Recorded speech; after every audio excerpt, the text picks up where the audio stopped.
പാതാരവിന്ദങ്ങൾ നമസ്കരിച്ച് ആചാര്യന്മാരെ വണങ്ങി ഭക്ത ഹൃദയങ്ങൾ തൊട്ടു വണങ്ങിക്കൊണ്ട് ഭഗവാന്റെ ദർശനത്തെക്കുറിച്ച് ഭഗവാൻ തന്നെ പറഞ്ഞത് നമ്മൾക്കൊന്ന് ശ്രദ്ധിച്ചാലോ.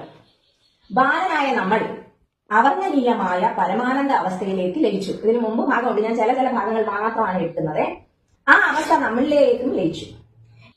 ഇങ്ങനെ അത്ഭുതപൂർണമായ ഒരു രൂപാന്തരം നമ്മിൽ കൂടി നടന്നു കഴിഞ്ഞ ശേഷം വിദൂരത്തിൽ ദർശിച്ചു കണ്ടിരുന്ന ആ കിരണങ്ങൾ അഞ്ചും നമ്മുടെ ഹൃദയത്തിന്റെ അഗാധ ഉജ്ജ്വലത്തായ നിലയിൽ നമുക്ക് സ്വയം കാണായി വന്നു. അപ്പോഴത്തെ അവസ്ഥ ഹൃദയ തകർച്ചയും കണ്ണീരും മാത്രമാണ്. ഭഗവാന്റെ ദർശനത്തെക്കുറിച്ച് ഭഗവാൻ തന്നെ പറഞ്ഞിരിക്കുന്നതാണ്.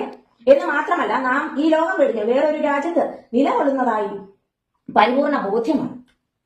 അപ്പോഴത്തെ കാഴ്ച അനേക കോടി ദൂതന്മാരുടെയും ദൂതഗണങ്ങളുടെയും പടിപടിയായുള്ള നിരകളുടെ സ്തുതികളുടെയും ആരവാരവങ്ങൾ തിരമാലകൾ പോലെ അടിച്ചുകൊണ്ടിരുന്നു.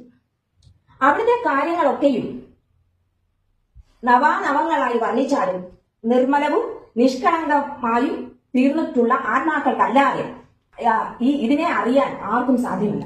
വിശിഷ്യ രൂപത്തിന്റെ ശേഷം നമ്മൾ രാപകൽ 24 യാമത്തോളം അനുഭവിച്ചിരുന്ന അവസ്ഥയിൽ പല നിലകളായും നിറങ്ങളായും ദർശിച്ച ഒരു കെട്ടിടത്തിന്റെ ലക്ഷ്യമാണ് നമ്മുടെ സ്മാരകമായി പണി ആരംഭിച്ചു വരുന്ന ദേവാലയവും അഥവാ ശ്രീ ശുഭാനന്ദ ആദർശാശ്രമവും.